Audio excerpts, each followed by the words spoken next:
Hell yeah. Well, welcome to the show. I don't know if you've ever seen my show before. If you haven't, that's no big deal. I have I obviously. have. You have? Cool. Well, I've you been can. watching. I've been watching all of it too for your show Yay! today. Hell yeah. Well, I hope you've enjoyed it. It's been a little bit of a disorganized day, admittedly. Um, just because I had some Yeah. fan mail and a little story to tell, and stuff like that. But yeah. So why don't you introduce yourself to the chat, and then we will go from there.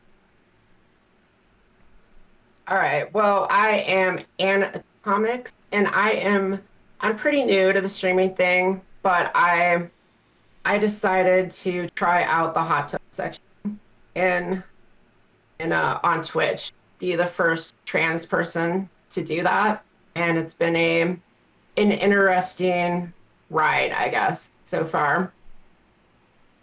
All right. Wait, can everybody hear? Oh my God, I'm so sorry if this is okay. Okay, sorry. My apologies. I got a comment in chat and I panicked because my sound setup's been silly. So you've been doing the hot tub streaming. I've checked out a couple of your streams. They seem pretty awesome and chill. Good choice in music. And I hear that you've done some game making in the past. Is that true? That is true, yeah. Cool. I am a programmer. That's awesome. That's like super cool. What type of games do you like then? Or what type of games do you like to make, I should say? Um, I like shooters actually, like the bullet hell kind of style Oh, shooters. sick. I'm a fan of those as well as like with like hybrid sort of things, RPG, heavy RPG elements. I Oh, find sick. that fun. That sounds like super awesome. So you like stuff that's like you said bullet hell shooters with RPG elements. So maybe like something like Enter the Gungeon. I guess Enter the Gungeon doesn't really have much RPG elements, does it? Yeah, that's love roguelites as well, like I love that one roguelikes. too. Yeah, I play as Those you are could. some My of my first mind favorite goes like, ones. yeah, I really like this. Well, so this is super cool, and also I'm really excited to talk to you because, as I'm sure you are more aware even than I, there's been a lot of talk about the hot tub streaming, about the changes that have been going on. I'm super interested to get your perspective on that. I'm really happy to have you on, and it looks like, I mean, damn, like, it seems like you've had a lot of success with what you're doing. Like your average view count is really impressive. I was like, wow, damn, like you're really killing it. So congratulations on that. That's super cool. Do you want to just talk a little bit about like what you like about the hot tub stream format and what your favorite part of it is, stuff like that? Sure. I would say, I mean, I'm using the hot tub format just to get people on my channel. That's really what it's about. It's whatever gets people in there because Twitch is pretty cutthroat and It's true. streaming's oversaturated and it can be really hard to get that rolling, like get any sort of notice. So it's like, why not hot tub stream? It seems fun. Like gave it Hell a yeah. try and things really took off fast, growing way faster than I ever could have expected. Yeah, I mean, it seems And sometimes that happens on Twitch too. It's like sometimes, I mean, I know that happened for me as well. A long time at the very beginning, I do very different content than what you do, but when I first started, there was like this period where there was just like very small view counts, and then it's like something happens behind the scenes. You do something right, and then it's like all of a sudden a bunch of eyes on you, and it's like, whoa, what the hell? you know, I was streaming gaming before, and my view counts were very low. It's tough. Yeah, gaming But is one in which I feel like, particularly on Twitch, like Twitch, there seems to be a particular difficulty in understanding, in like being able to figure out what it is that the algorithm wants and what it is that people want on Twitch. Like, where that's not really even the same as on YouTube. On YouTube, there's of course lots of shots in the dark and lots of stuff like that. But on Twitch, it always feels like, especially with gaming, even though it's the gaming platform, it's hard to glean exactly what they're asking for from you. Do you feel like that's the case too? Oh yes, absolutely. One of my biggest gripes always with them too was the lack of good filters. Why people had to create sites like, what is it, peer-to-peer.live. I'm not sure if you're familiar with that one, but it kind of Uh-huh. adds more filters, better ways, visibility for like minorities, trans people, all that sort of stuff. Now Twitch did add the tags. That's a good step in the direction. And then they also have improved their filters lately, which I saw. You didn't used to be able to sort by low view counts. You Mm-hmm. could only sort by high view counts. And so that's a problem when you're starting out. Your people are never going to get down to you. It's like one or two viewers. They're never going to find you because they have to scroll so far.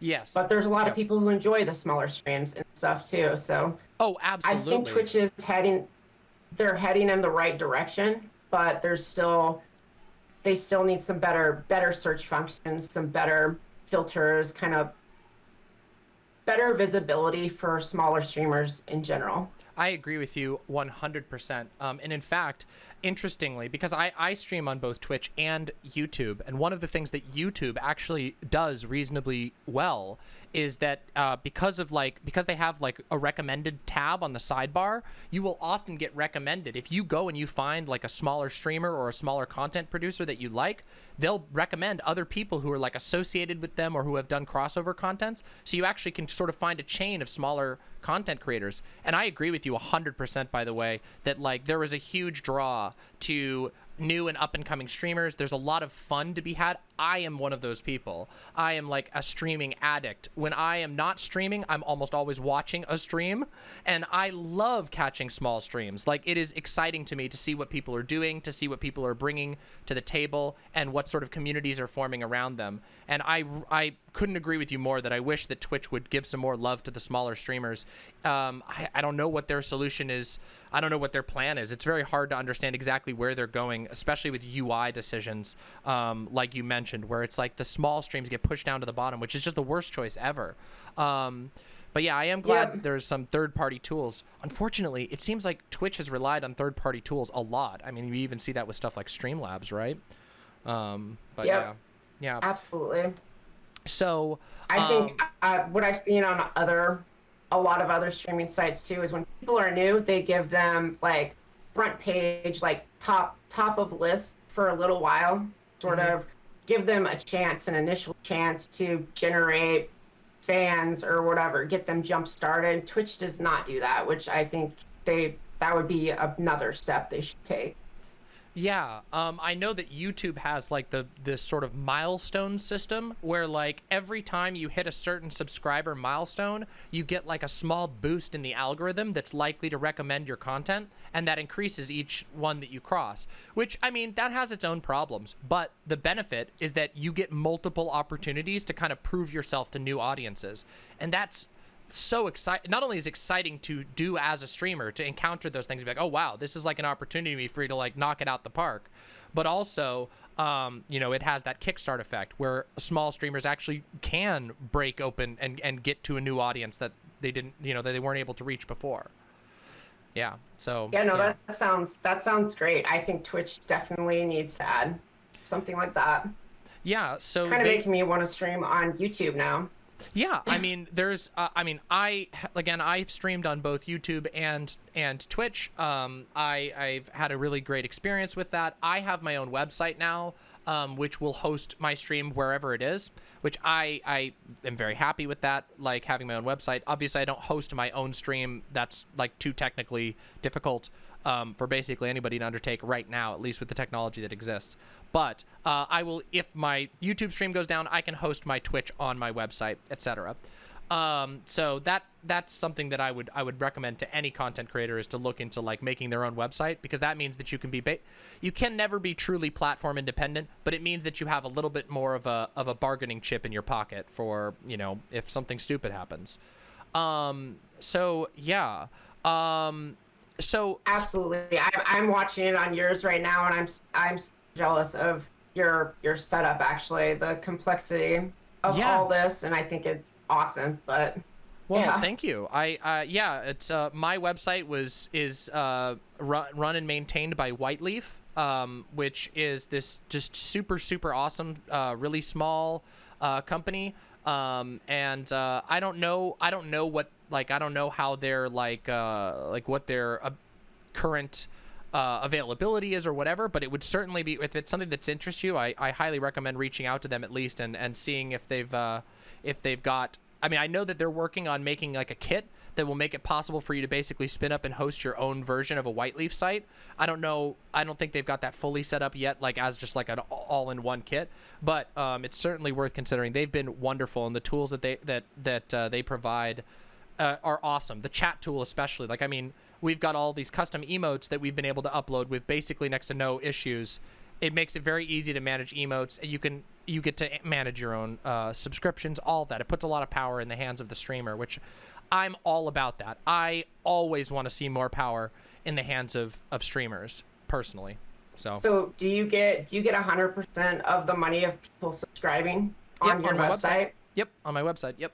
Wow. Yeah. No, see, that is awesome. Instead of them taking 50%, like, so much better. It was a huge reason for me to do it. I was very nervous about making the switch, but as it turns out, the switch was actually super easy to do in the long run. There's a little couple of extra steps you got to do, but for me, it's way more than worth it. Plus, it allows me to manage my customers directly. I don't have to go through YouTube or Twitch. If there's an issue or somebody has a question or whatever, they have the ability to access it right there, and I can access their account, their stuff like that. I can manage chat that way. We can build our own bot tools. So that's something that I really appreciate. And on that topic, you mentioned like the LGBT tag being added on Twitch, which took a really long time. I was very supportive of them adding this tag. When the question first came up, I was like in the comments, like I posted like a big argument for why I thought. I don't know that even made a difference. I don't know if anybody ever even saw the comment, so whatever. I know that's how it is sometimes with these things. But one of the concerns that like Twitch kind of brought up was this idea that like, oh, we don't want it to drive more harassment. But the way I looked at it was that the harassment is already really bad, and I don't think that I think the tag is like preventing people from finding LGBT-friendly content creators, and not necessarily going to help any of the people who want to harass us from finding us. They already find us pretty fine, at least in my experience. Yep. And I think I have a feeling, based on the post that I like first became aware of your content with, that you've probably had some experiences with that too. Are you comfortable with talking about that a little bit today? Oh yeah, no, absolutely. I'm comfortable talking about it. Okay. Yeah, no, that was due to a 4chan post about me that night, where there was a very long 4chan post just basically filled with hate towards me, hot tub streaming and all that, being trans, and it drove a lot of people into my channel that night who had a lot of things to say about trans people. And I guess someone tweeted out about it and stuff. It went a little viral and all that, but I mean, I think a little bit of publicity, I guess. That's what I was gonna say. I was gonna say, once you've hit that level of harassment, the least you could do is try to make the most of it. The same thing happened to me. Interestingly, it was a 4chan poll and Kiwi Farms raid that happened on my 10K celebration stream and completely broke our chat. Our chat across 3 sites had to be locked down, and we also had to lock down our Discord. It was just the most putrid hate you can imagine. And I have a very thick skin, but one of the things I talk about on my platform a lot is this sort of online hate and bullying problem, because it's my personal belief that I don't think that every single trans person who decides they want to make content should have to have a skin that's so thick that it could block an axe. You know what I mean? I don't think that Yeah. And that's not saying like I'm some sort of special person. I dealt with some wild shit off of stream that's like in my life that's like totally independent of my streaming life. But I don't think that you should have to be like my level of like, I don't care what people say about me to be able to stream. And I think that legitimately blocks a lot of really talented people from ever becoming streamers. And like, I guess that like the fact that you've also experienced that, and basically every trans person I've talked to on this platform has experienced it in one way or another. It almost seems like it's there's some devoted group on 4chan that just always they go and find people, and then they're just like, this is the person we're gonna pick tonight, and we're gonna make their life hell for a couple of hours or a couple of days or forever, depending on how obsessed they get with you. And it's really unfortunate to me. So is this something that you've had happen like multiple times? Like for me, we do a check pretty regularly to keep on top of like 4chan and Kiwi farms and stuff. But we've had like sort of a passive background radiation in Twitch chat that's just like really negative. And this is something that I like have brought up on panels that I've gone on. I've been on a couple of panels talking about exactly this topic, where I always call my DMs on Twitch just the graveyard. The graveyard of slurs is usually what I call them, because like we will get people who come into chat, they just drop transphobia and slurs, and then they get blocked, and then they DM you, and then you block them there and report them, and then they make another account. And there's like no IP ban features on Twitch that I'm aware of, besides for streamers. They know how to ban streamers off the platform, but they don't seem to have a desire to be able to block those people. Is that something you've experienced as well, with like the regular like regular accounts coming back and making alts and stuff like that? Oh yes, definitely. I mean, just the level of bans nightly and messages, my mods have to really be on top of things, because I'd say probably, like, depending on the night, at least 30% or so of people or messages need to be deleted, or the people need to be banned. It's a super Holy constant shit. thing of hate. I mean, hot tub streamers get hate and trans people get hate, and something about putting those two together is a recipe for a lot of hate. Yeah, that is actually shocking even to me. Like 30%. Like I was gonna say, we usually have to ban like 5 to 6 like explicit transphobes out of our Twitch chat, not the site chat. Interestingly, we have a couple obviously who find their way onto the site chat, but out of the Twitch chat we have to do this all the time. But 30% is like, oh my god, that's so much. And like, Yeah. like, holy shit. Like, again, like, I know you, like, I don't want to like sound like a patronizing asshole, but holy crap, good on you for toughing that out, because that shit is draining. Like, I'm very easygoing on that stuff too, and I entertain a lot of the transphobia and stuff, because I like to address it, I guess. Yeah. You know, I'll call it out. Sometimes it depends on the comment. do you do political The content? topic, or oh yeah, no, I'm my streams are very heavily political. It's a bit funny to That's it cool. not, so, but I mean, I'm a political streamer. So. Yeah. Yes. I mean, 50% of my streams probably are, I'm getting real deep into politics and trans rights and all those sorts of things. That's more, so I tolerate a lot on there, just because I think that's the way to go, is like, as far as converting people over, you know, maybe I've seen a lot of trolls and stuff who've come in there to troll or whatever, then they end up being regulars and that sort of thing. Yeah. Because I choose to be very laid back about it and joke about it all, and, you know, just kind of try to be as down to earth about it all as I can, I guess, and just do that. Yeah, and like, so this is, and that's another thing. You've touched on something that I've heard a lot, and something that I've felt a lot, which is this idea that, I mean, I'm a relatively easygoing person too, but sometimes it feels like you have to be. Like, if you don't, then you are judged, or you're like, oh, well, you know, there's lots of people who don't understand, so you should just kind of look the other way a lot, or turn the other cheek. And it's like, I'm kind of like that by default. You know, I tend to be like, oh, why do you think that? Oh, yeah, you want to say some shit to me? Come on, say it to my face. You know what I mean? I do that all the time. I'm a bit of a debater.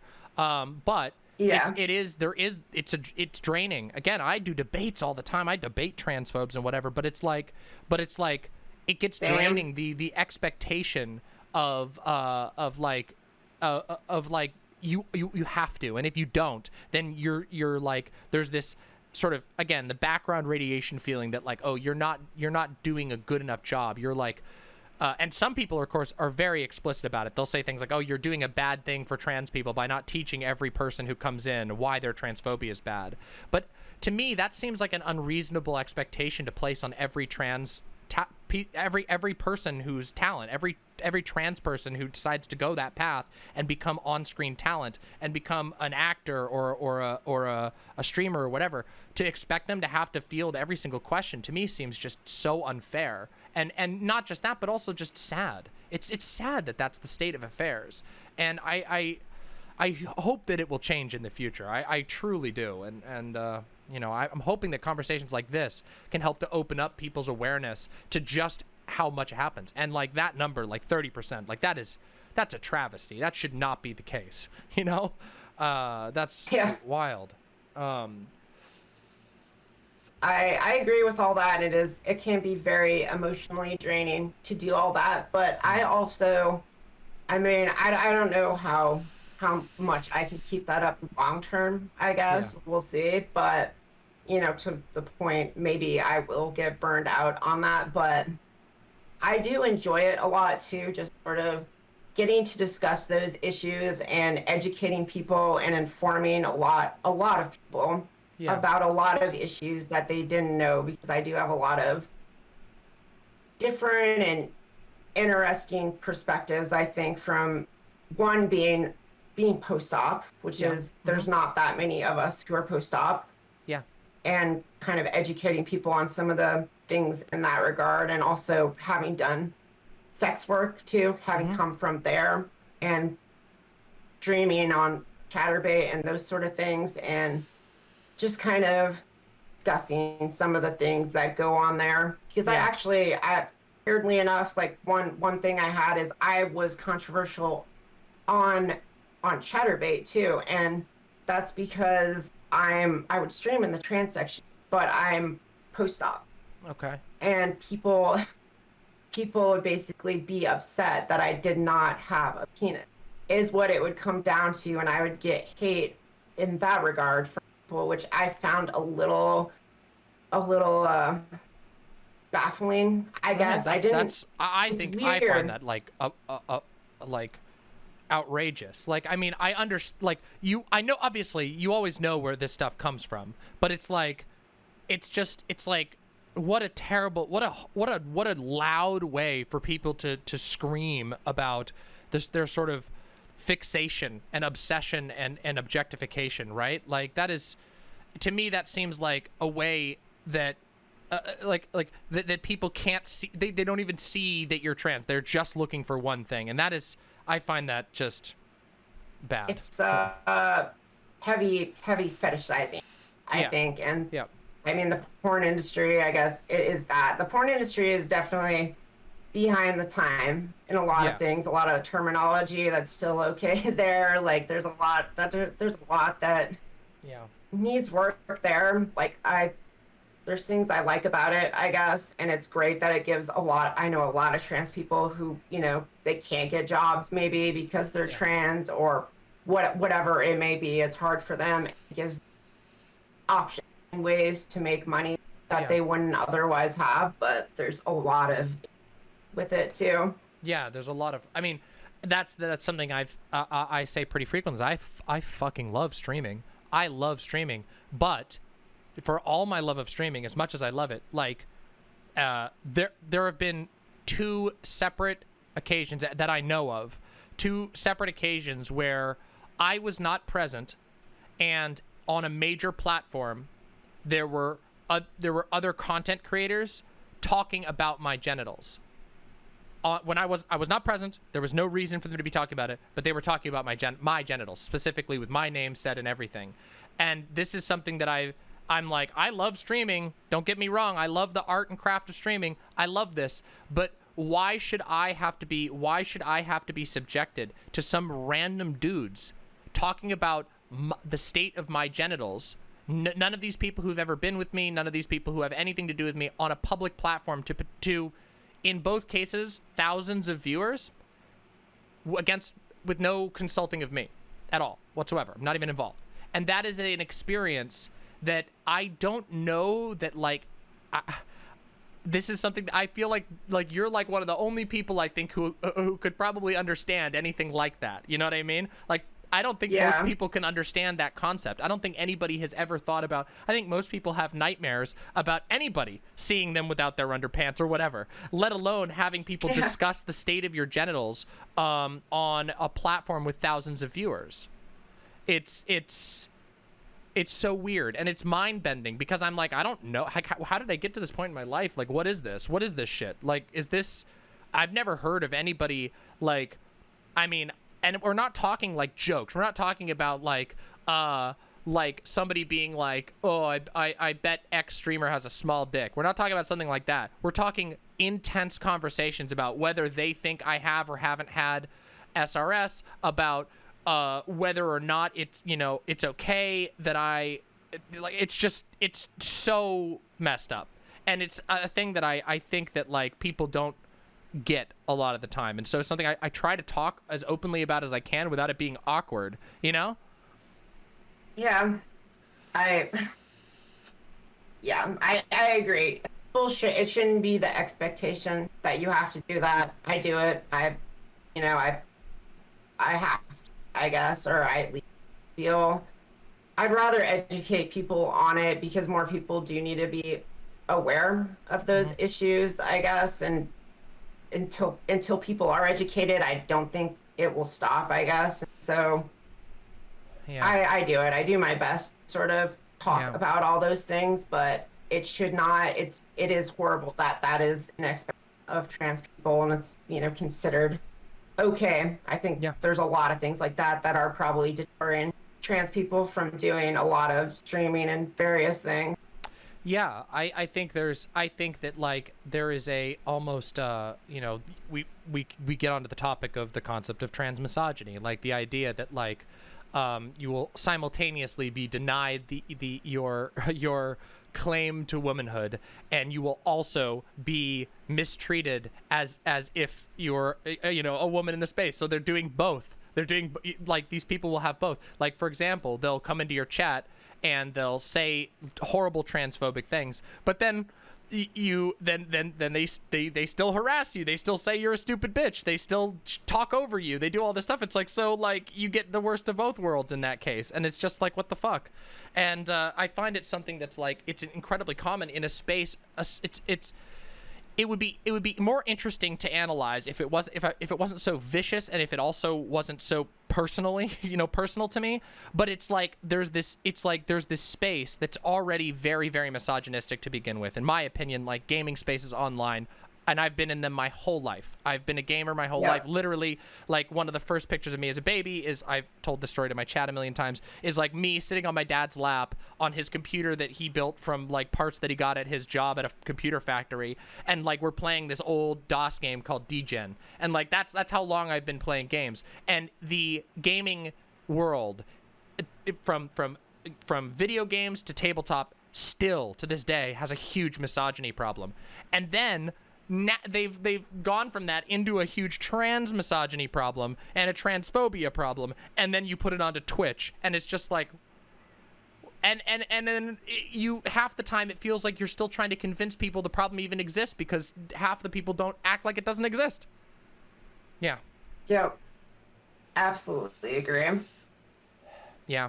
Well, with all of that nonsense aside, I think that it is fucking awesome that you've been able to have success on this platform in spite of all of that, because it's that sort of touches to something that I've had a motivation and a prediction on, which is, I think that there is a much bigger audience for openly queer, openly trans content creators out there than anybody believes.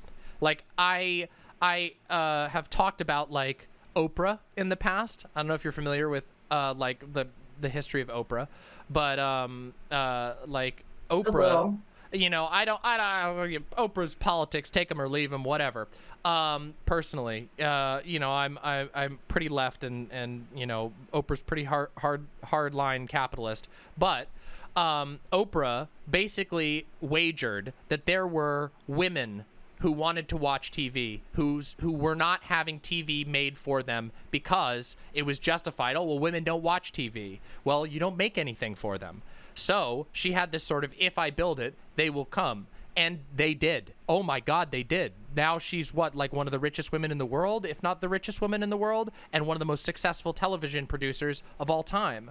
And I think that there's something like that for queer and trans people, for LGBTQ people online.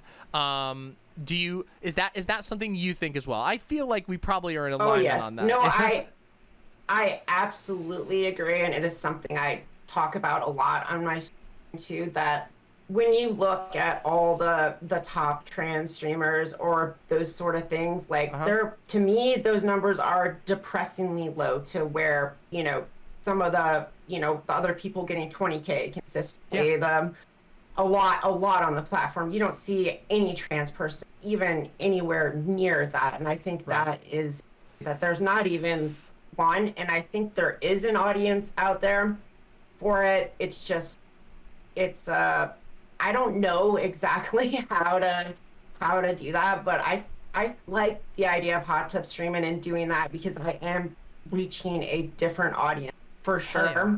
A lot of it, I'm reaching people that have never like heard of trans or any ideas about that. There's a lot of in there, and so I don't know what the next step is, what other steps are, like how people go about it, but I think there's definitely a much higher ceiling out there about getting there. And I think part of it is the metrics don't exist yet because again, it's like the Oprah thing. The audience, there's no way to poll an audience that hasn't yet been made.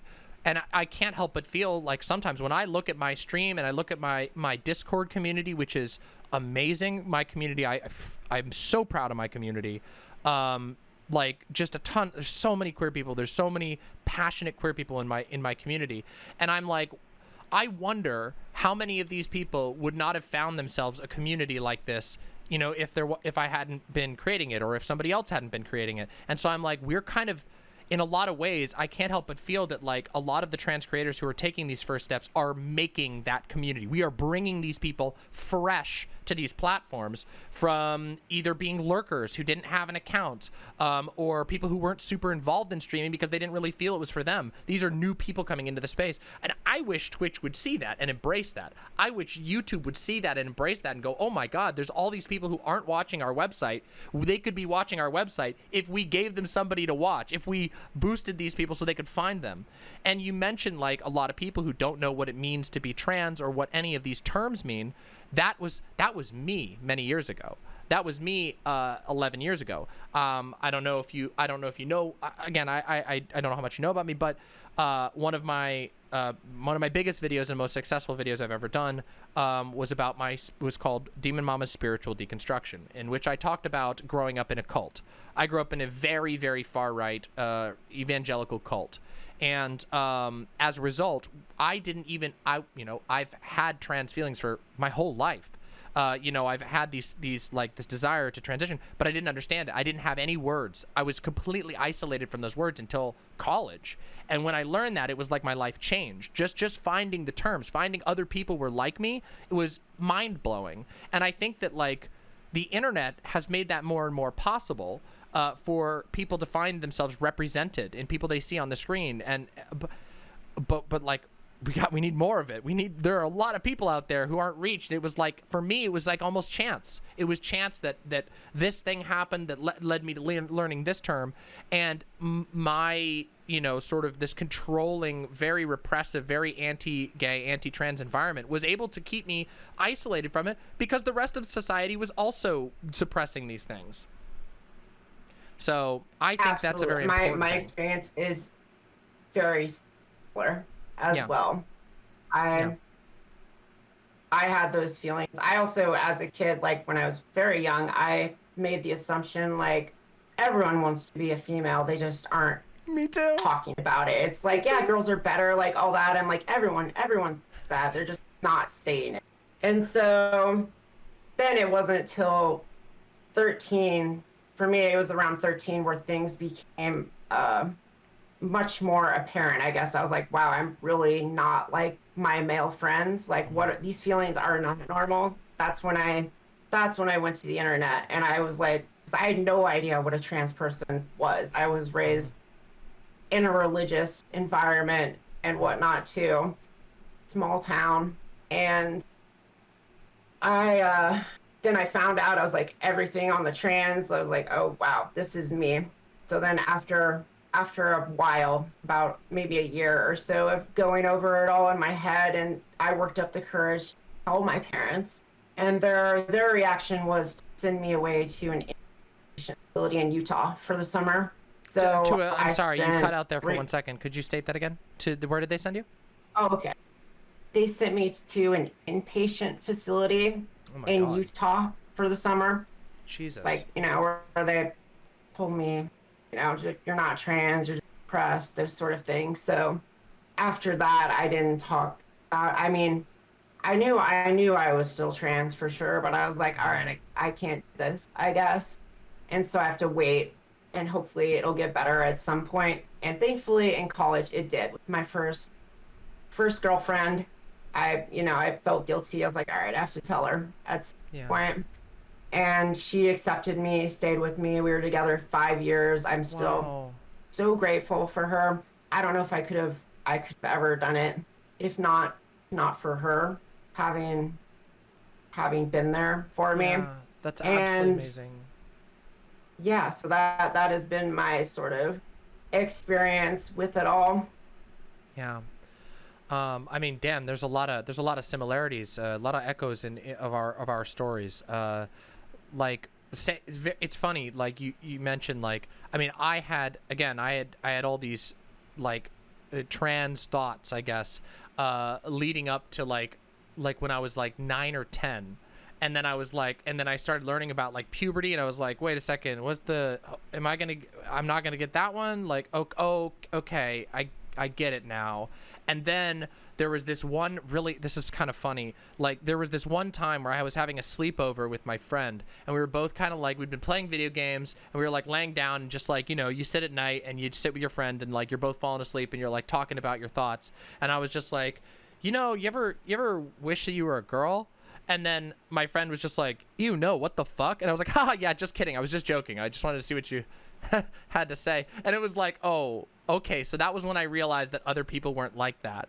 And it was a funny moment looking back on it. But like I for that whole time had just thought that was a normal thing for people to feel that way, and had no idea that it wasn't like extremely common. And yeah, it's wild how not having words to describe yourself can completely change the way you think about yourself, or at least it can lead you to, like, I don't know even how to describe it. It can lead you to an incompleteness. And it's like I guess that's part of the reason why I believe so much in advocacy, and I believe so much in visibility, and why I refuse, even though it does bring me a lot of grief, and like, I refuse to be quiet about my transness on my platform. Is like, I get that. Yeah. I get that a lot on mine too. It's like, why do you have trans? Why are you doing that?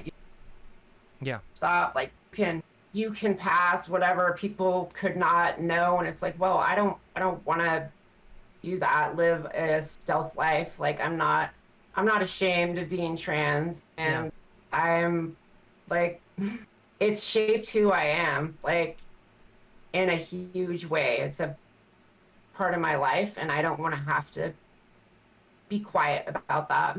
Yeah. I feel you on that 100%, and it's something I agree with. I couldn't agree with you more. I spent a lot of my life feeling ashamed of it. I spent a lot of my life feeling guilty, especially when I was still religious and had just figured out about it and was grappling with that. There was just so much guilt and pain. And then, of course, the places that I sort of like was introduced to immediately after coming out was like this, filled with this Blanchard stuff, like that sort of There was a lot of the Blanchardianism in those spaces, and I was just like, that made me feel guilty. This idea that there were fake and real trans people, quote unquote, which obviously is total bunk, but I didn't know that at the time, obviously, because I had only had experience with that. So it's, you know, it's one of those things. I really respect anybody else who's willing to take that step and say, no, I'm not gonna be ashamed of this. There's nothing to be ashamed of. The idea that like that you should have to choose to keep parts of you that are that deeply important secret is just absurd to me. And I don't think that that's the type of world that we should fight for. You know, I think we should fight for a world that lets people be honest about who they are and not have to worry about those sort of punishments or whatever, societal punishments. Yeah. Yeah. So. Yeah, it's a strange state of affairs, but I don't know about you, but I personally do feel like it's getting while there's a lot of negative attention right now in the press and in politics towards trans people, I think on the ground it is getting better. At least it feels like it to me. There's still a lot of hate to deal with. There's still a lot of like pockets, but those pockets have always existed. The really hateful pockets are there, but they're not getting any bigger in my opinion. They're just getting louder, but everybody else is starting to figure out stuff, and that visibility I think is part of what does it, right? There's strength in visibility. If you can see other people like yourself, you're not afraid of being alone. And a lot of the rhetoric of transphobes, a lot of the rhetoric of people that hate us, seems to fixate on making you feel alone, like you are singled out, that you're isolated and there's nobody who can help you and all of that. So I'm happy to see that there are other people who are refusing to go quietly, I guess, into this nonsense. Yeah. I agree. It is definitely getting better. And yes, I mean, I've as much hate as I've had, I can't believe the amount of support I've drawn to, just the amount of allies and all that, all the awesome people who have become regulars on my stream and have supported me whichever ways. And I think there's a lot of it out there. Yeah. They're just not always the most vocal or whatever. Well, and I've been, I get, oh, go ahead, please. Sorry.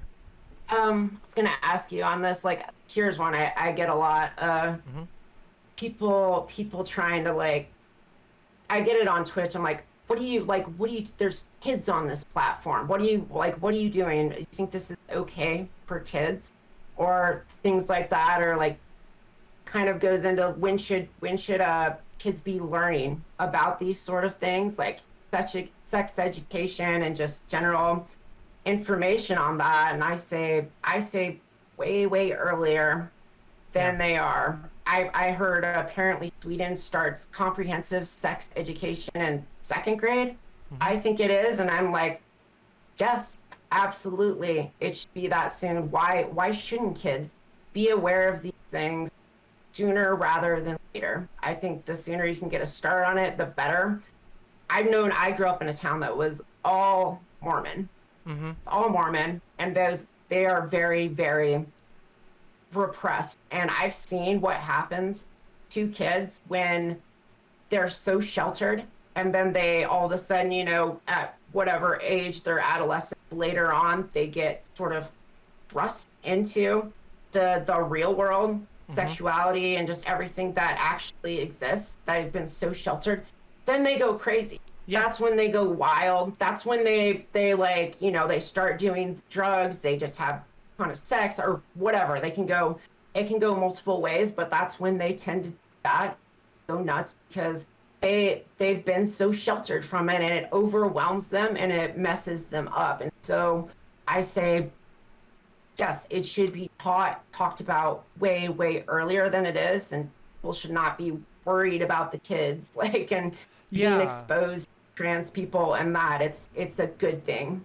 Yeah, I agree with you. And this is a super interesting topic, because like I mean, first of all, there's so many ways I could approach this. First of all, there's the whole moral panic thing, and earlier this month I have this segment that I do called History Mama, where it's sort of like a light I say lighthearted, but it's always heavy history. But it's like a kind of like not super serious, but in depth, like oral retelling of a piece of history that I find interesting.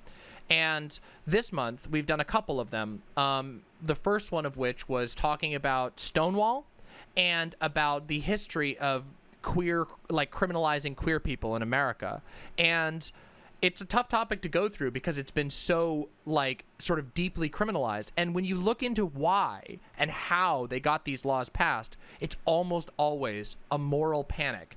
Our children must be protected from these degenerates or perverts or whatever they say. They've got a million different words that they'll use, but it's always this moral panic. Like, oh, your children are in danger. Your country is in danger. It's always the children. Think of the children. And it's it's ridiculous because there's so many wrong assumptions that are baked into that are just plastered over by this fear, by this installation of panic that make you stop thinking about the facts of it. It's like, oh, well, did you ever actually, are any of these people actually dangerous? It doesn't matter. We have to take care of the problem. Our children are in danger. Who cares about the facts? We just have to protect them.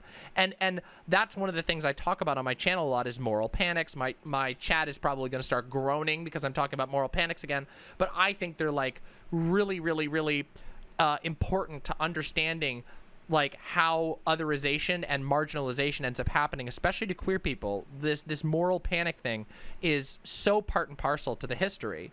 And I find it interesting that you touched on that because, I mean, at the beginning of this month, on at least on the politics side of Twitter, there was this huge discourse over kink at Pride. And that also touched on this idea that I don't see personally there's much of a difference between saying, oh my God, if a kid sees a trans person on the internet, that's going to be bad for them, versus if a kid sees a guy in a Freddie Mercury leather getup, that's going to harm them just by seeing that or just by knowing that it exists in the world. I'm not saying that you need to take your kid to a private club, obviously, no, but we're talking about a parade here, and there's the same, I feel the same mentality is behind that, this idea that oh, don't you know there are children here, put yourself away. What? No, what are you talking about? There's no harm being done here. And it's interesting because when I pressed people who disagreed with me, where's the harm? Well, they struggled to find an answer. And it's almost well, did you not think that maybe before you start panicking about it, maybe we should talk about the harm? Maybe we should understand what harm is actually being done? But it's almost they make it impossible to when I say that, I mean the makers, the shakers and movers of the public discourse, whether it's Fox News or you could name a million of them, but they don't want anybody ever talking about what actually happens. They don't want anybody actually talking about what happens at a Pride parade, what the history of Pride was. They just want people reacting out of fear, out of anger, out of the danger of their children. And I find that I really hope that we can discourage that type of thinking across this country, because I do worry about the willingness to just forego all investigation in the name of save the children. Won't somebody think of the children? Exactly.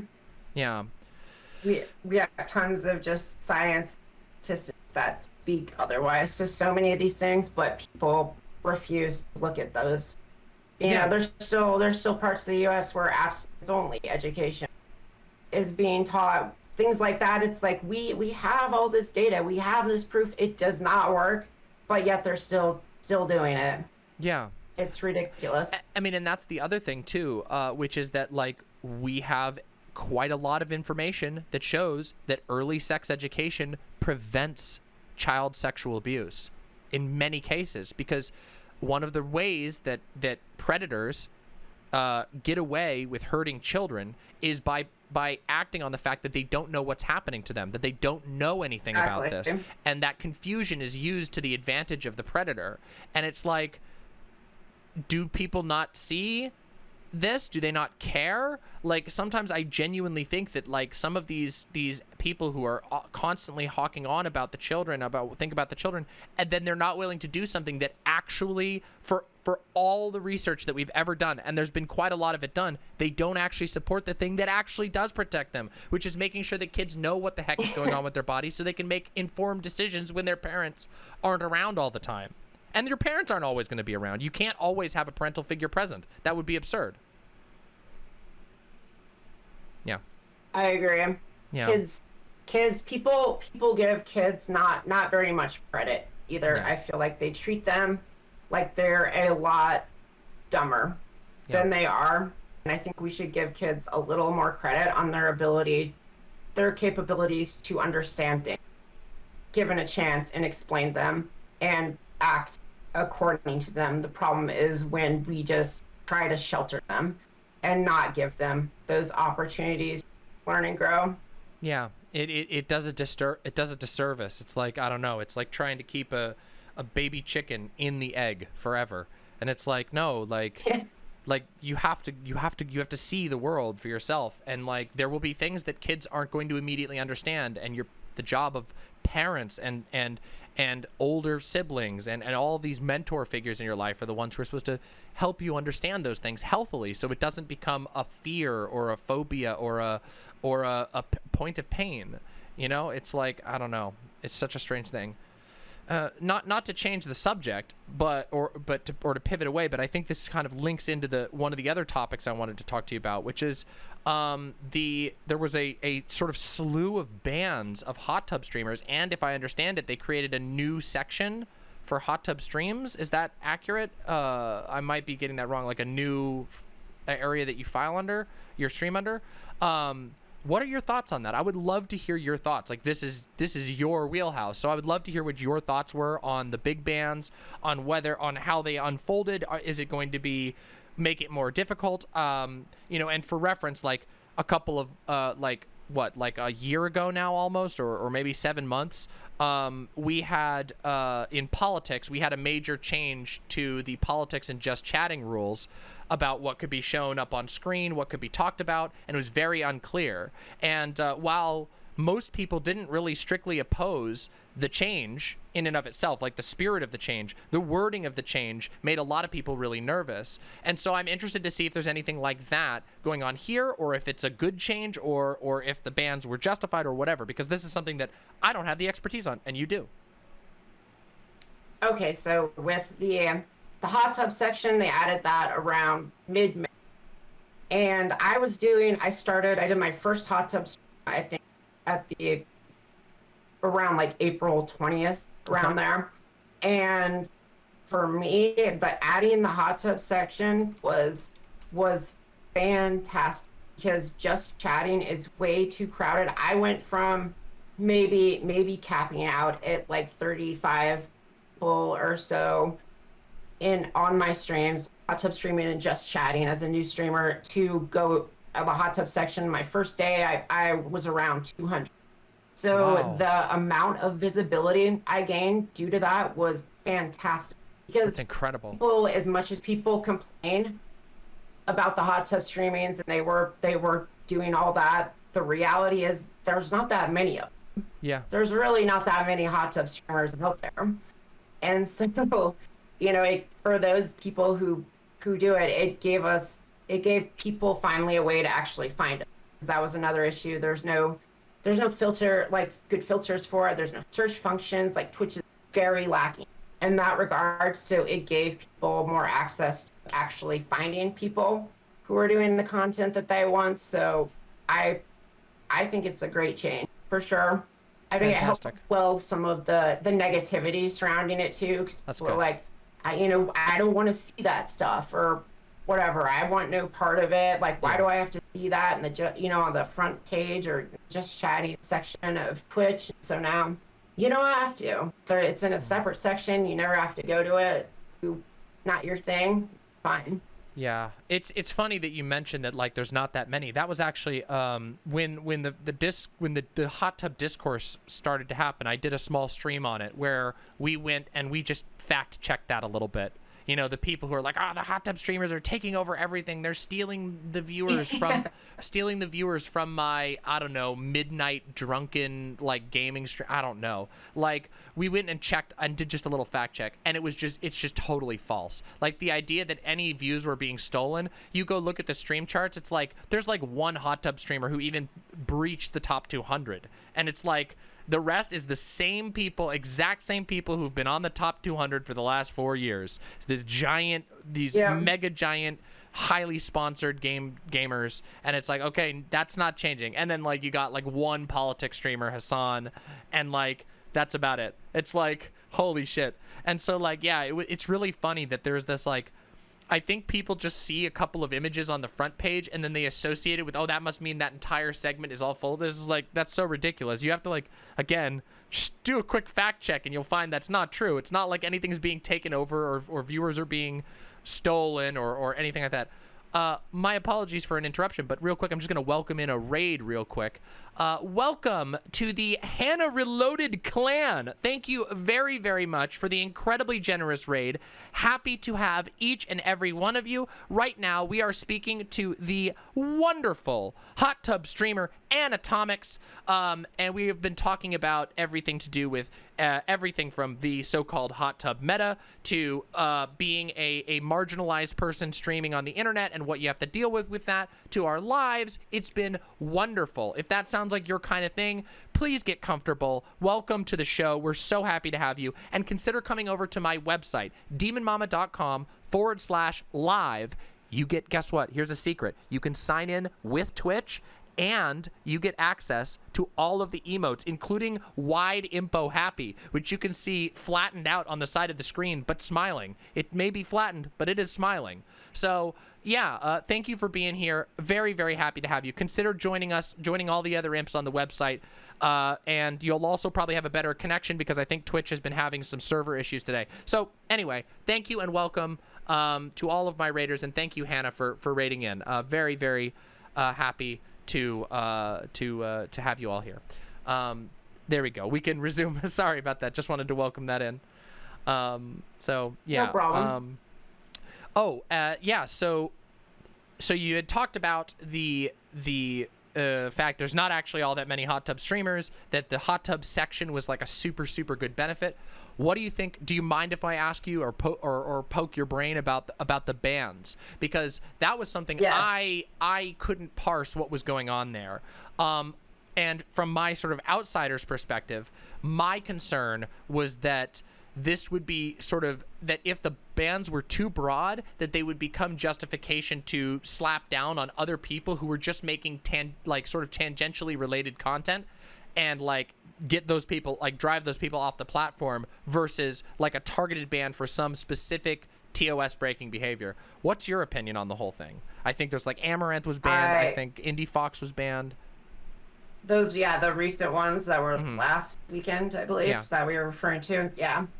Yeah. So yes, no, I've talked a lot about this too. Some of my issues with Twitch's terms of service, whatnot, that it is, I've read through it several times, and it's very, very vague. It's definitely intentionally left broad, and to me, that is a problem. I think it's a problem because I've had 2 bans myself, and really? I don't know why I received them. I mean, it could be just enough to supporting me and it triggers it. I really don't know. And my problem is that how am I gonna correct something where they won't even tell me why I was banned? Like they need to do that. That's a huge problem. And so, Amaranth, Indie Fox, the other ones who got banned, they also, it's not clear. There's a lot of theories as to why they got banned. That is a problem. Why can't they know why? How are we gonna fix it? Like Twitch just seems unwilling to commit to giving people that information, which I'm not totally sure why. It's obviously, and like by design, they're not competent. They're a big enough company. They're doing that intentionally.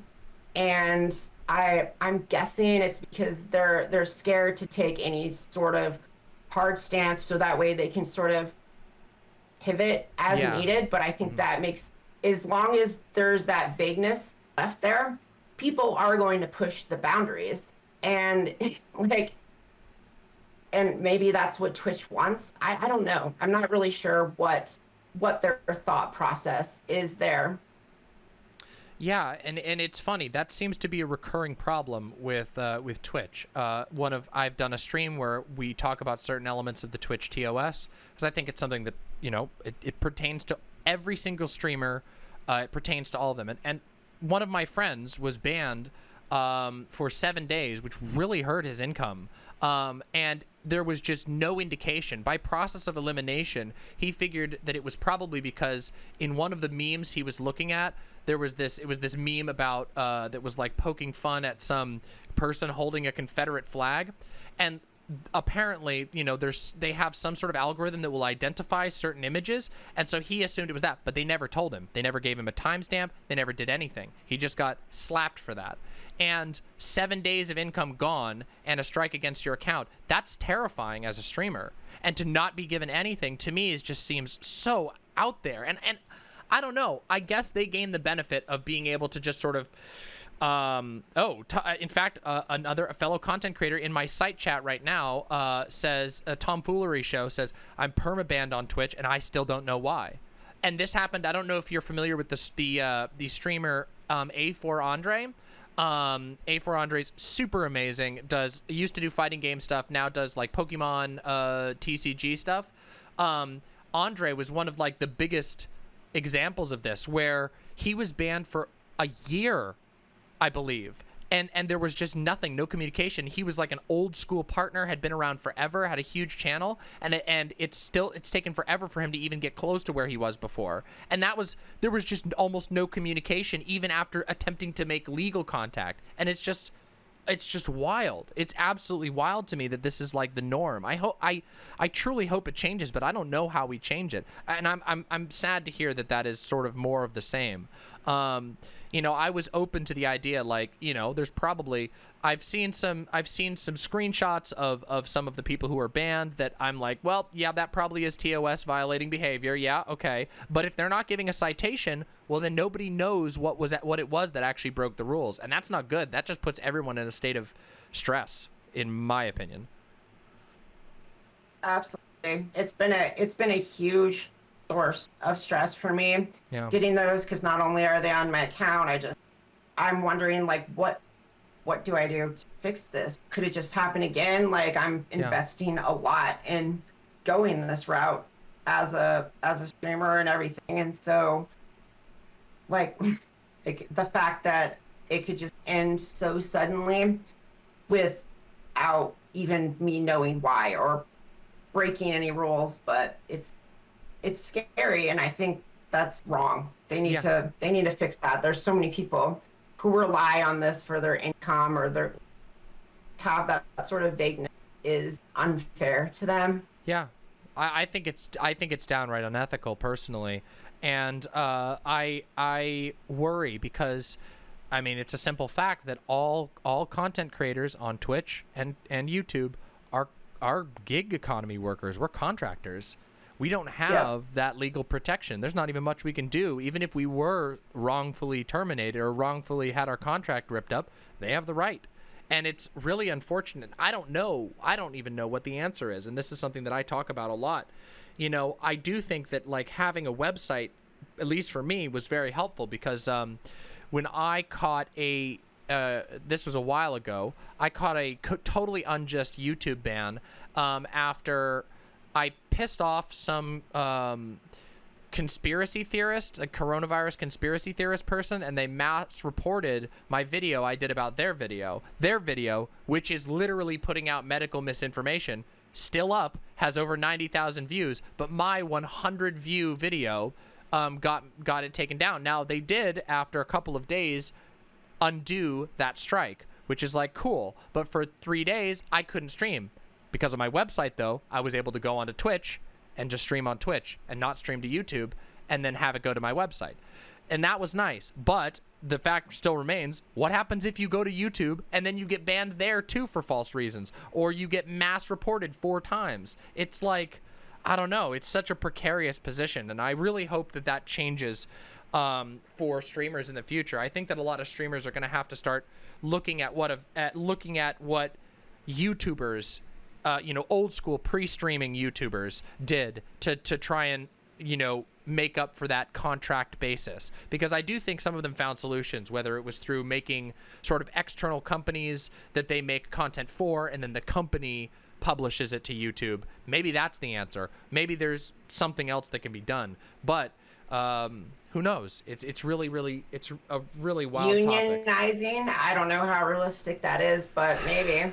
Yeah, I mean, some people have talked about it. I mean, contractors, I don't really know that I don't know of many contractor unions or anything like that.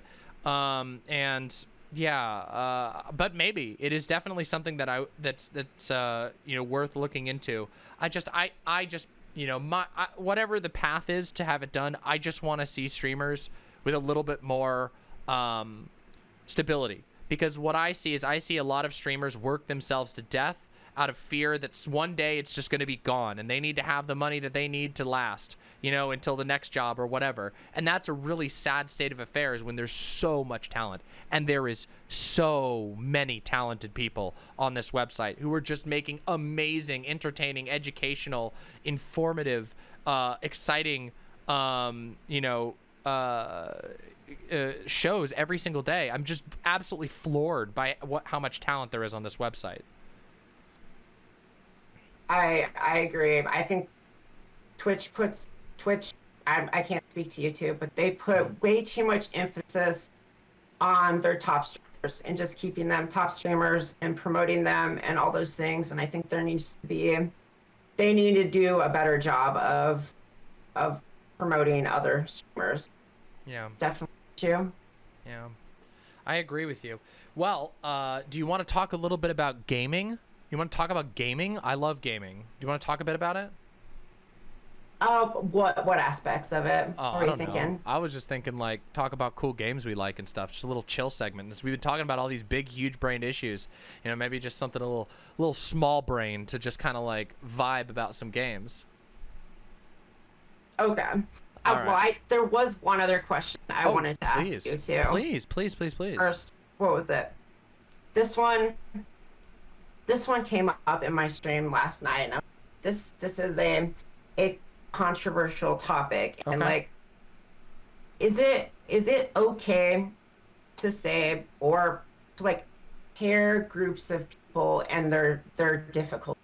To say, I think this group has it harder than another. Is that okay? And if so, where's the line there? I mean, it's something I kind of try to avoid, just because I don't really think that usually there's much value in trying to hierarchicalize oppression. I think that it can be valuable to compare them. For example, I think that, and I've had an extended conversation with one of my very good friends. I think that there is a lot of shared and parallel history between Jewish people and queer people, specifically trans people in the United States. I think that the history and the types of oppression and the way that it's unfolded in America, there's so many parallels that I think there's a lot of value to sort of compare and analyze and talk about these things. I don't think it's about who has more or who has less or whatever. I think a lot of that is sort of most of the time just seems to be kind of a waste of everyone's time to try and say who has more or who has less or whatever. But I do think there's value in talking about the comparisons and the differences between types of oppression that people have experienced. I mean, not to violate the Godwin's law, but there is it is a simple fact that in Nazi Germany, queer people were targeted super early on, and queer people, the school that was run by a Jewish professor, that was the only institute at the time that like was offering healthcare for trans people in the 1930s and 1920s was burned to the ground by the Nazis. And like that intersectionality, that shared history is super important in my opinion. So I think there's value in comparing and sorting through and analyzing these things. But I don't think it has to be like a contest or an Olympics sort of thing or whatever. People say like the oppression Olympics. I don't like that term, but I don't think it has to be anything like that, if it makes sense. Hope that answers the question. Okay. Yeah. No, I like that answer. I agree with most of what you said there. Yeah. I was just curious to hear your take on it. It got very heated in my chat last night over those sort of things. Yeah. I mean, I've definitely seen that sort of conversation, like the heat that you're talking about, happen. But again, I think a lot of that ends up being sort of like, again, it kind of is a waste of everyone's time, in my opinion, because it's just people are just going to offend each other by accident, and then they're not going to actually gain anything from saying like who had more or who had less. Instead, what do we have shared? What have we both experienced? What can we respond to society together? You know, like what can we respond and fight together and empower each other? I guess that's the way that I would look at it, if that makes sense. Yep, I do agree that it's probably better to unite people that way. Yeah. Go that route. Yeah. Yep. That's my general approach to it. So yeah. Thank you. That was a really, really interesting question. Yeah. One other one that I get constantly in mind is trans athletes. Oh yeah. I was curious to hear your take on that, because I've talked about that a lot myself. Mm-hmm. It's up every single night, and I end up talking about it. So yeah, I'd be absolutely. Curious to hear. Sure thing. Yeah, absolutely. There is like it's the current boogeyman. Everybody's talking about trans athletes. There's a bunch of bans that are going through. It's a huge stupid issue. There is no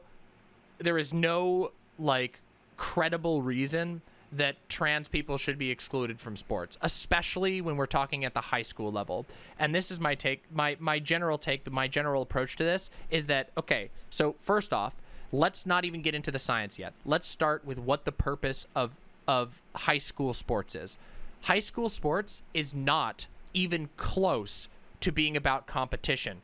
There is competition naturally involved in sports, but there is not even barely an attempt. You have kids who have gone through puberty, kids who are in the middle of puberty, kids who have like of all different ages, all playing sports together. Sometimes the kid that went through puberty super early and just like decks the shit out of everybody because he's 10 times as big or whatever, like that kid is going to be going up against kids who are like barely even done that. So it's not even fair to begin with. We don't like the illusion of fairness in high school sports is that it's just that it's an illusion. Now there's a couple little steps here and there that people do to try and keep it within reason, but the reality is that we don't really over focus on it being like scientifically tailored.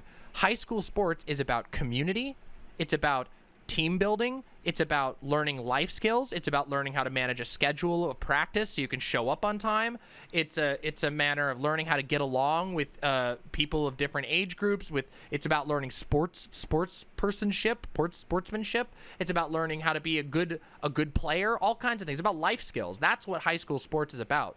So the idea that trans people, and this is again without even touching the science, let's just pretend that they might have an advantage, because they might have some small advantage, that they should be excluded from high school sports, from learning those life skills, which is why we do sports in the first place, is ridiculous. That's absurd. We wouldn't exclude anybody else from sports for that reason. So that's the first thing. I think that argument alone stands on its own. But once we get into the science, it becomes even worse for the transphobes, because unfortunately, the science isn't in their favor. See, trans people have, first of all, already been competing in the Olympics for a very long time. They've already been very reasonable. I think it's 6 months to a year of HRT is like the cutoff before they consider, okay, you're transitioned for the purposes of sports.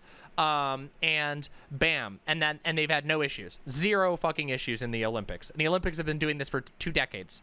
So it's just silly, the idea that like we can't do it. And also, while there have been some studies that show minor advantages in like bone density, depending on like how far into HRT you are.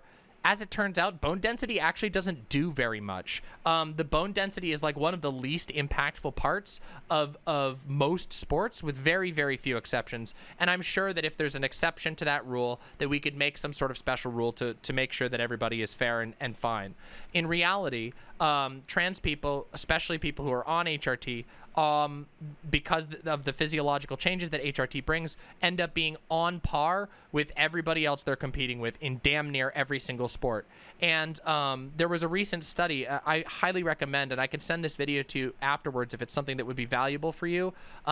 It's a video I highly recommend. A content creator on YouTube by the name of Jangles Science Lad recently did, and he is he's a graduate sports medicine scientist who is like an active bodybuilder and a personal trainer. Guy's super equipped to talk about this. He goes through the study that was published in December that claimed to have shown some advantages, and as it turns out, their methodology has a pretty major flaw in it that has been criticized. Now, it's not that the study itself was entirely wrong or that it was like horrible science, but the questions that were asked were indeed flawed. And you can watch that video. It's about a 45-minute video that explains everything in detail. And you can give that to somebody who has questions about it, and their questions will be answered from somebody who is actually qualified to talk about that exact subject. And he like lists his qualifications. He goes through it line by line. Super good video. Again, it's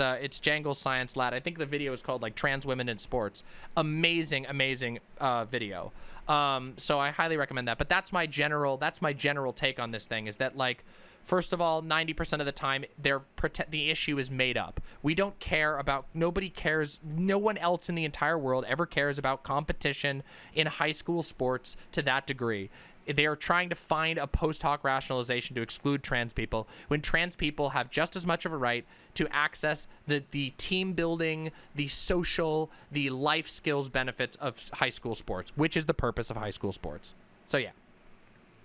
Absolutely. I agree with all that, and I would like that video. And yeah, my take on it definitely regarding the high school level is like, oh my gosh, it's hard enough for trans kids trying to fit in. Like, you really want to take that away from them, like something that's that silly, like that is horrible. Yeah, it is. Horrible I think it's thing cruel to consider. Yeah. If you want to go at the professional level, case by case, maybe at most, but to even consider it at the high school and college level is just ridiculous, beyond ridiculous. I agree to not with just you. let those kids have that little thing, like that does not matter at all, really, and it's so few people as it is too.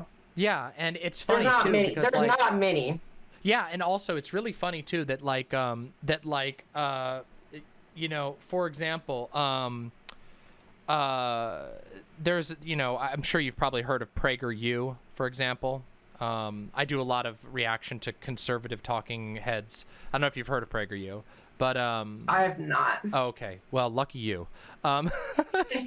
They are a virulently transphobic right-wing propaganda outlet. That's literally what they are. They are a think tank that puts out right-wing propaganda, largely targeted at kids. And they did a video relatively recently about some person, and they had some person who claimed to have been discriminated against, or not discriminated against, but that trans people made it impossible for her to win her track meet.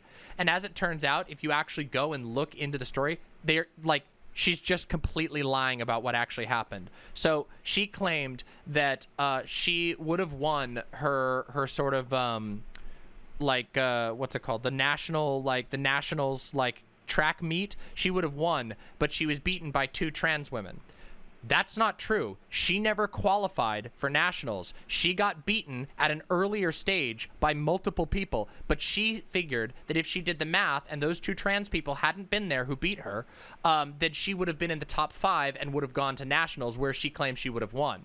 So it is literally just like loser coping that has been spun into an anti-trans narrative that's completely based off of falsehoods. And it's actually wild. Again, this is the level that they have to go to. They have to lie and completely make up situations using this unbelievable mental gymnastics in order to even come up with an example of what could be a problem. So again, moral panic. Where's the harm? If they can't illustrate the harm, I think they should fuck off, with all due respect. Yep. Totally agree. Yeah.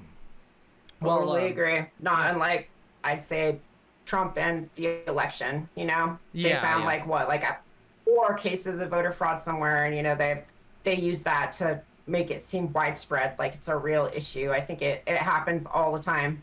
Trying to take they find like one little thing at best, and they try and make it into a huge deal. Yeah. And it's all a distraction. I think it's all a distraction, just people bickering on sides and their heads away from the actual issues, things we should be paying attention to. Yeah, I agree. I think that, especially the election stuff is like a distraction from the ravages of COVID, which were absolutely Donald Trump's fault. Like obviously he didn't like invent the disease, but like the dude didn't do anything. And like they instead made this narrative, stop the steal of the vote, the democracy is being stolen. So they don't have to confront the fact that that his actions, his lack of action, his incompetence with regard to dealing with a pandemic has damaged the country. So yeah, absolutely. Did you have any other like political questions you wanted to like shoot my way? I'm more than happy to go over them. I love taking questions. So if you'd like to do that, we can do that. If you don't, no worries. Yeah, no, I'm just trying to think of any other ones I have. I will say, I don't know if you've ever talked to anyone like this, but I know a girl here who might be, my knowledge, she's the only, or at least one of the only people, because I live in Idaho too, if you're not aware, which is a very conservative state. Oh wow. And she got to transition.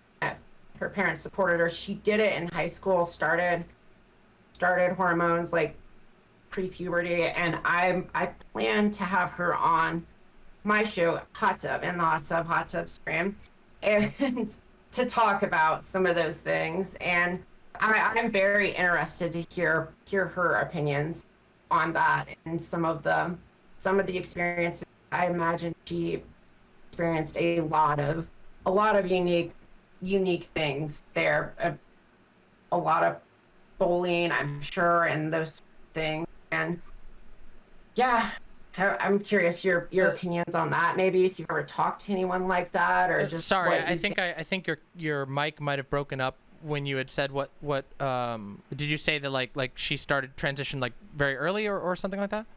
At 14, she got her parents. She got to transition in high school. So she had then like puberty blockers or whatever, right?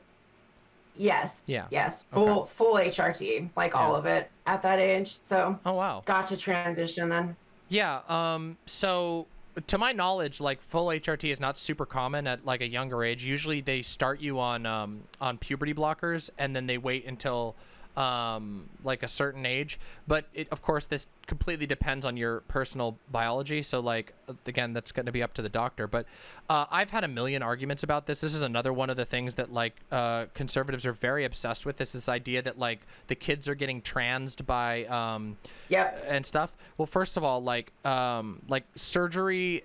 I've known exactly one trans person, and I know a lot of trans people. I know exactly one trans person who ever had SRS before the age of 18, and that was because this was somebody who had debilitating, and I mean like multiple suicide attempts levels of dysphoria, and they were 16 when they got SRS because they were that troubled by it, and they had a fully supportive family and 3 supportive doctors, and like we're talking like a whole thing.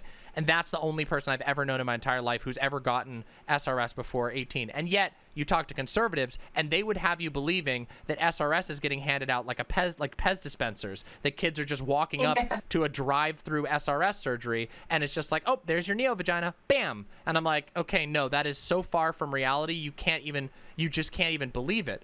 And it's like, it's sometimes hard to even respond because it's so outlandish and so fantastical. They don't even know the basic facts about what goes on or how any of it works.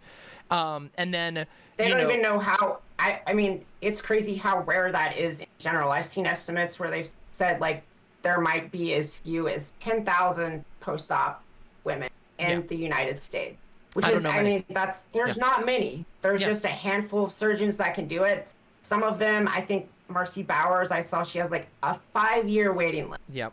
5-year waiting list. Like it can get crazy. And you have to, having gone through it myself, the process, like the amount that they incur you, like how many roadblocks are going to come up with all that. It is crazy. It was every single week there was a new issue, and it's not easy.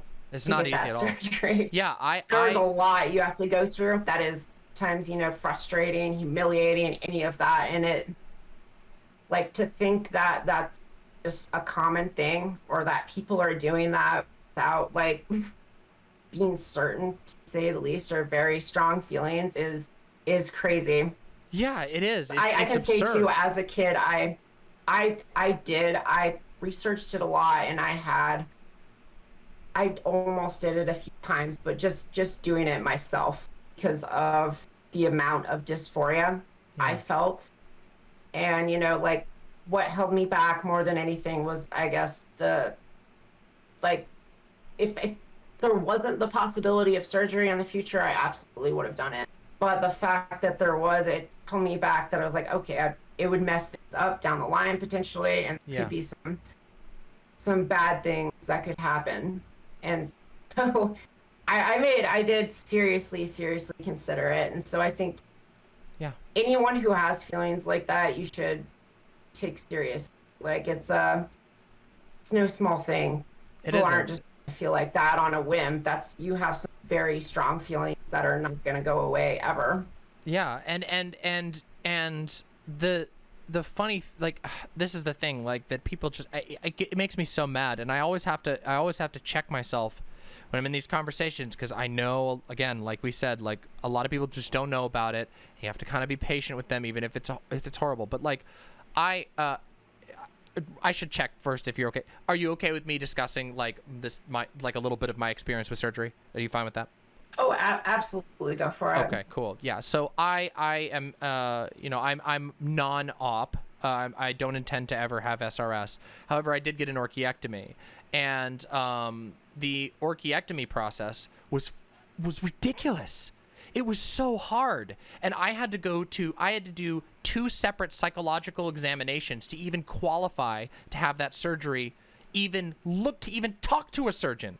And the second person I had to get put me through like literally outdated DSM 2 or 3 questionnaires about, oh, did you steal your mother's dresses when you were younger? Have you ever masturbated while dressed up? And I'm like, what are you even supposed to say? How are you supposed to answer these things? It's absurd. It's evasive and disgusting. And that is standard practice to even see a surgeon.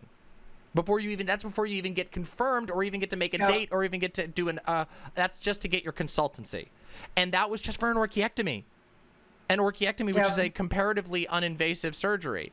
And yeah, it's so ridiculous. It's so horrible what they make you go through, and as it currently stands. And these people want to make it worse. They act like it's just again.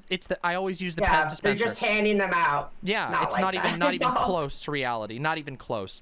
And it's like, and so I talk. The thing that when we talk about stuff like puberty blockers and stuff like that, I'm like. One thing I like to bring up is that this is a ridiculous double standard, that no conservative ever brings this up for any other issue ever. They will gladly just sign off as their kid is put on like something like acetone. Is that the one? Acetone, the anti-acne medicine. That like literally if you conceive a child while you're on this, the child is almost guaranteed to have birth defects. And this is given to Accutane, not acetone. Accutane. Sorry, I got the wrong one. Accutane, my mistake. I just misspoke.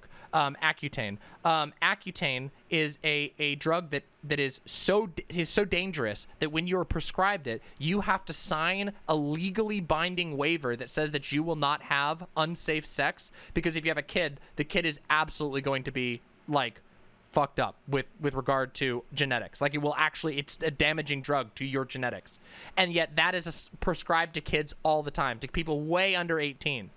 And nobody ever thinks second about it. They prescribe they prescribe amphetamines to children with no second thought. They prescribe antidepressants. And the thing is, while you could talk about perhaps there are some issues with overprescription, that's a totally different issue. You don't have a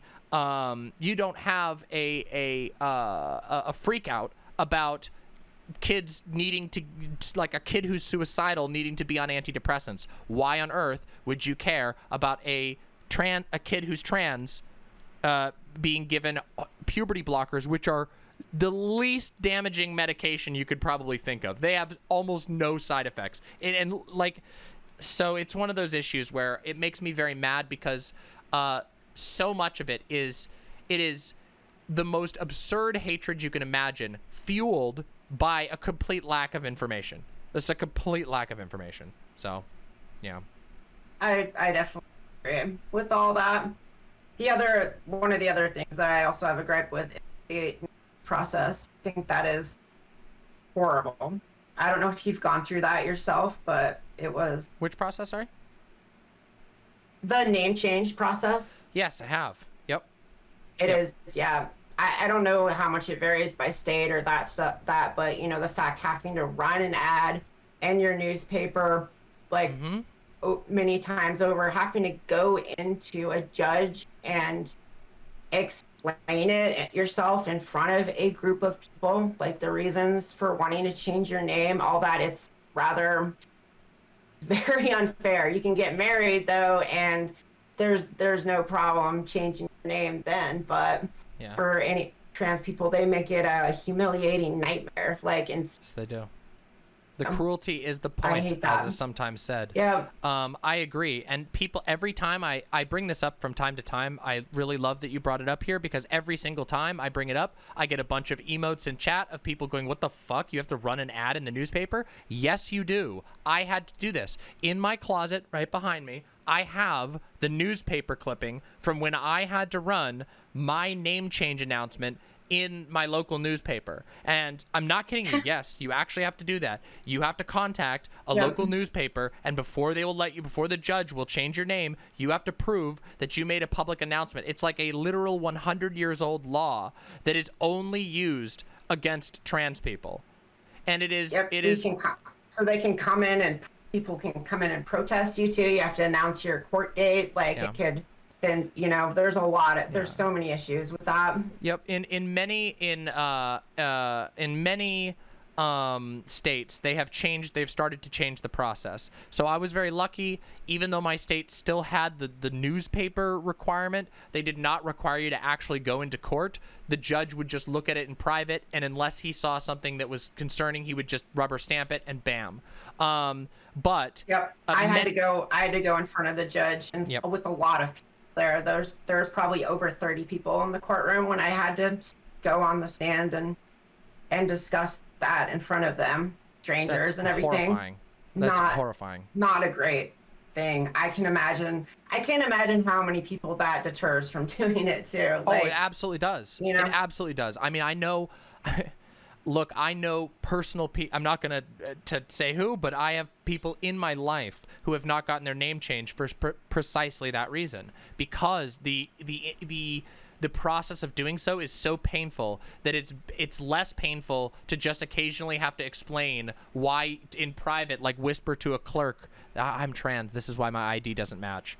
Look, the eyes. And then that is less stressful than having to go and do all of this nonsense that they make you do. And they do that intentionally. There are some states that are even worse than that. For example, like a state like Texas, where you can't actually get your birth certificate changed unless your parents go with you to have it changed. You can't change your birth certificate, even as an adult, unless your parents go with you and sign off on it.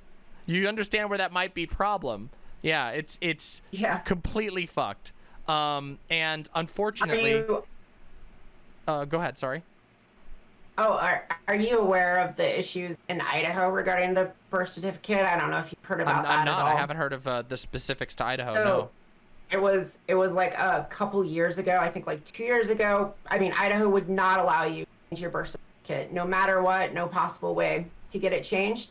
And it became a Supreme Court case, and they ruled that Idaho had to allow people to change their birth certificates, both name and gender. And so there for like a year or so, they were allowing them. But early on in the pandemic, this was like April or so of last year, they passed some historic, I mean, this was their focus. They passed some historic anti-trans laws here, including the athletes. And they tried to pass the hormones one. Thankfully, that one didn't go through, but they also passed the birth certificate one, which is, it's so crazy because it's in direct defiance already of a Supreme Court ruling that like they're not allowed to do that, and they're going to spend like millions of dollars fighting it just for it to get struck down again, basically just to like repress trans people a little bit, like a little bit longer. It's absolutely insane. Yeah, and I mean, that's the thing. That's what I challenge people to look at, which is, what is the motivation of these types of policies? And it doesn't necessarily have to be the individuals who are saying that they support them, because people do get all into their team sports types politics, and they'll defend whatever the Republican Party. But if you look at the groups that are pushing these types of laws, and you ask what the purpose is, the purpose becomes very clear, which is that they want it to be as difficult as possible for trans people to live safely and privately in public. They want you to be exposed. They want you to be humiliated. They want you to be driven away from being able to exist as a person. And that is part of the reason why I reject these types of rules on their face. And again, for my audience, I remind you, from my history mama, do we not recall what under colonial laws, one of the first times that anti-queer laws were used in America was to order a accused transvestite to being tarred and feathered, and then to spending the rest of their life having to have, by a court mandate, wear half women's and half men's clothes in order to prove that they were half and half. That was the only way they got out of being out of prison. Wow. Isn't that horrible? That was one of the first enforcements of anti-queer law. Yeah. So we have a lot of fight to go. There's a lot of nonsense that's still going on here, but we must together resist the urge to fall into moral panics. So yeah, that's a heavy way to top that off, but it is nonetheless the reality of our situation. So yeah, there's a long way to go, especially here in the United States. Mm-hmm. There's a long way to go. Yeah. There's everywhere, I think there is, but yeah, there's a lot of problems here for sure. So yeah, and but you know what? There's a lot of good people who are fighting the good fight, and I have a little rule on my stream: we never end on doom.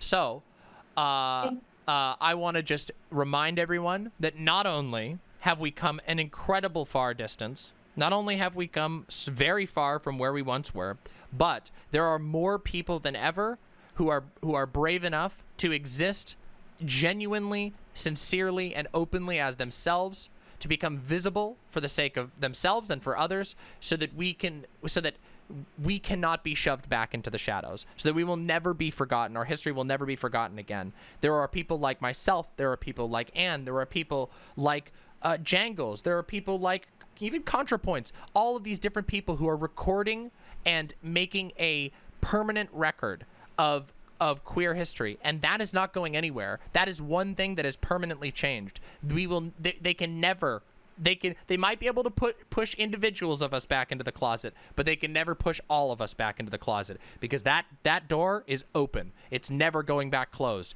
Our marks are left all over the world, and the more willing that we are to preserve and show those things and share those things with other people, the less likely a backslide to a worse time will ever be, no matter how loud and hateful the anti-trans people get. So there we go. There's the promised, as always, bloomer fuel for after we handle a dark topic, because I genuinely believe all of that. I know for a fact, I've seen it with my own eyes. The fact that I'm here right now speaking with Anne and having this amazing conversation, that we're here actually talking about these issues for all of you. What do we have? Like 350 viewers on my end right now. I don't know how many you got on your end. I don't know if you're streaming right now, but we got a lot of people with eyes on this, and you all can take this and share this knowledge elsewhere.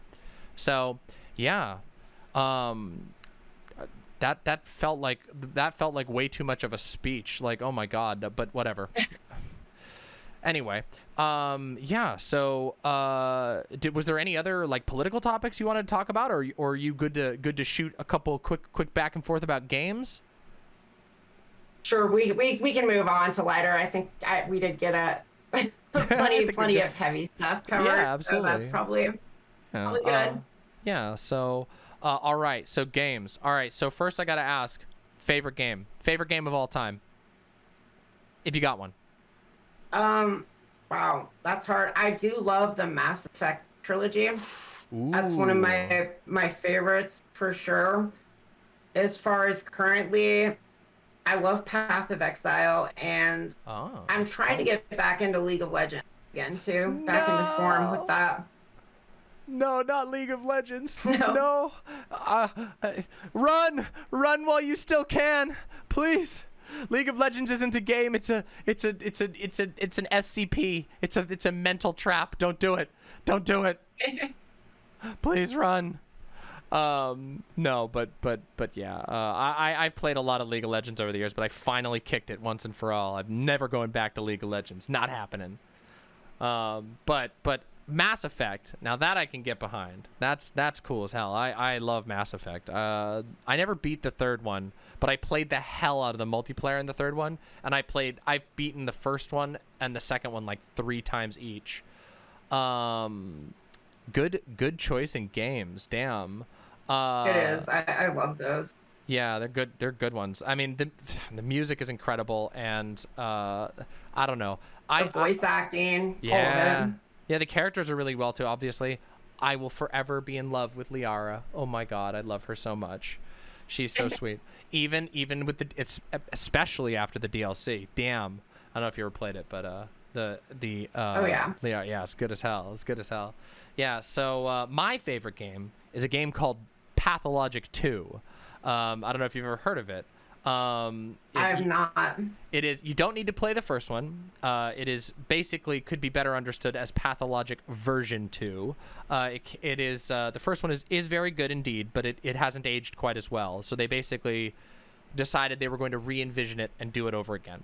Amazing game. You play as a doctor in a remote Russian town, trying to figure out.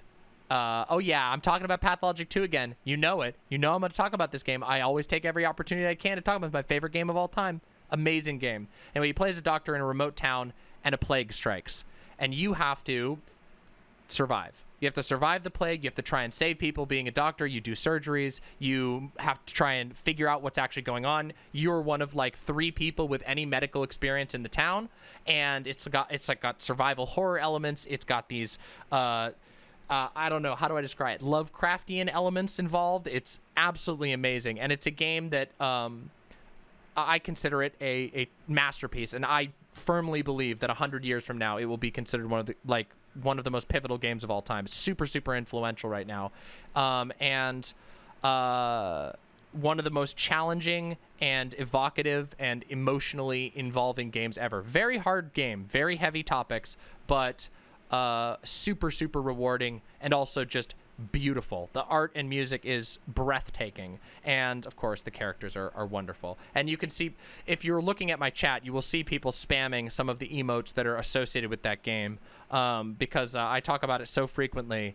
I did a review of it on my channel. I give away copies of it from time to time because I want people to play it so bad. It's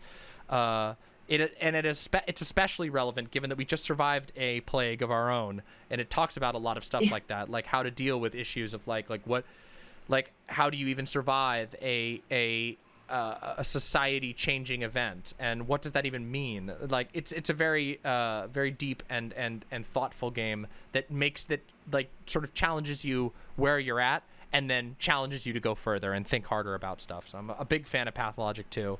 That's probably my favorite game of all time. I just added it to my wish list. It is the Steam summer sale as of yesterday or whatever. So yeah, I might have to pick it up. Now's the time to buy a bunch of games, I guess. Seriously, I've got a bunch I'm probably gonna buy. Play it. You will not regret it. You won't regret it. Also, I like the music is so a lot of the music was done by a really famous world music band called Theodore Bastard. And so you can literally listen to the soundtrack of the game as an album on its own. Like, they were also just like, we love this game, we love this concept, like we're going to write an entire album that will be it's $12 right now. Holy shit. Yeah, that's awesome. Steam summer sale. Everything on Steam is on sale right now. So hell yeah. It's so good, so goddamn good. And then as far as like multiplayer stuff, I used to play League. I'm a recovering League addict. But these days I play Magic the Gathering Online. I play Apex, and it doesn't count as online, but there's online elements. So I play lots of Souls games. I am a big fan of Souls games. I've played on my Me too. Oh yeah, which one do you like the most? Oh, this is gonna be a contentious topic. Here we go. What's your favorite Dark Souls game? I like Dark Souls the most. Another one that I really like is Salt and Sanctuary. I don't know if you played that one. It's like a 2D Souls one, and I love that. My partner is a Salt and Sanctuary super fan. Like I've got him. Yeah, so good. Yeah, it's so good. Sekiro on my list soon too. That's maybe the next one I'm gonna go through. Sekiro is so good, so goddamn good. Sekiro, yeah. Yeah. I can't recommend that enough. Like, it is something else. The thing about Sekiro is that it is definitely a Souls game, but it is like, I don't know. It's like the difference between like Demon Souls and Dark Souls 3. Like, imagine that step. That's like the way that it goes. They change a lot of the way that the game is played, but the core elements are still there, like getting the souls, like the way that you get items, and like the way the boss fights kind of unfold. But there's like a ton of three-dimensional movement. There's that works really, really well. The combat is like very instead of being dodge focused, it's very like parry focused. So you're encouraged to like get up and personal and like really test your mettle against a lot of the characters in that game. It's just, it's so good. I love Sekiro so much. I suck at parrying. I've always been a dodger. So I guess me too. You're gonna learn experience. It. Yeah, you're gonna learn it. It'll teach you. It will. It does. It does a very good job of that. I was by the end of the game, I was like, wow, I feel like I actually got better at all of the other Souls games after playing this. Personally, my favorite though of all of the Souls games is Bloodborne, but it doesn't have souls in the title. I was gonna say that. I'm waiting for the Bloodborne port. Still waiting for that. I don't think it's ever gonna happen, sadly. But so you haven't played the original yet? Can't play it. Oh my god, you haven't played it on PlayStation yet? Nope. I'm waiting for the port. I don't have a PlayStation or console or anything. Oh my god. PC okay. Master Race. Listen, don't wait. Find a friend who will loan you their PS4 and play the hell out of it. Bloodborne I love Sekiro. I love Dark Souls 3. I love me Dark Souls 1. I love me my Demon Souls. Bloodborne, that is the shit. It is a masterpiece. It's probably my second favorite game of all time behind Pathologic. And I can't praise it enough. It's got everything you could ever want out of a game. It is the horniest game in the entire universe, especially Yes, it is. Okay, that's all I'll say. It is an amazing game. Beautiful, amazing music, awesome characters. The weapons are unmatched. And yeah, you gotta, don't wait on them. It might never happen. You gotta go find a friend who's got a PS4 and pester him. So good. Yeah, it's also a visual feast for the eyes. I'll have to do that. Yeah, it is so good. If I've said many times that I would I would pog out of my mind. I would be pogging out of my gourd if they were to announce a Dark Souls 3 remake that was built with the combat rules of Bloodborne, because of how intuitive and snappy and wonderful Bloodborne feels. But DemonMama, Bloodborne does not have a pet dog button. Are you sure about that? Are you really sure about that? I think like half the game is technically petting dogs. It's not your fault that you're petting them very forcefully, okay? A lot of werewolves in that game. Anyway, so yeah, cool. Yeah, well, we've been talking now for like almost 2 hours. Thank you so much for coming on. This has been a absolutely pleasant conversation. Do you want to real quick give yourself like a full plug and shout out and all of that? I'm sure my chat will be itching to give you some follows and feedback and stuff. Yeah, no, thanks so much for having me. I really appreciate that. It's been nice to be on stream and not in a hot tub, I guess, for a change. As much as I like that, it's nice to have a little break from that. But yeah, if you guys do want to follow me on Twitch, I'm on there most nights pretty late. That's kind of where I found my crowd, I guess, the late night people. But yeah, I'm in the hot tub on there, and it's an interesting, probably different kind of hot tub stream than you've ever seen. And yeah, come by and check it out. It's usually pretty fun. Gets very political. Hell yeah! Well, we're all about that. That. You're gonna find a lot of love in that front. I'm chained to the politics. I can't escape it.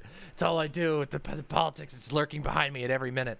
But yeah, that's definitely what I deal with. So you'll find a lot of politics lovers in my chat. Well, Anne, thank you so much. Everybody, go give your follows on Twitter and Twitch and beyond to AnneAtomics, twitch.tv/AnneAtomics. And thank you so very much for coming on. It was absolutely wonderful. Apologies about the early technical issues. It was just wonderful talking with you. Thanks a lot for having me. I appreciate it. Absolutely. Well, hopefully, and I'm sure we will speak again in the future. I hope you have a wonderful day. Thank you so much. I plan on messaging you a few questions about some of your setup there. Yeah, absolutely. Please do. I have more a lot than to learn. I'm still new to it all, so figuring things out. Here's a secret. Me too. Streaming is like everything is done with bubblegum and paper clips until you find out something that nobody told you, and then you go, oh my God, this makes my life so much easier. And then something new breaks. So that's how it always goes. Well, and thank you again so much. And we'll speak soon, okay? Sounds good. Bye. Bye.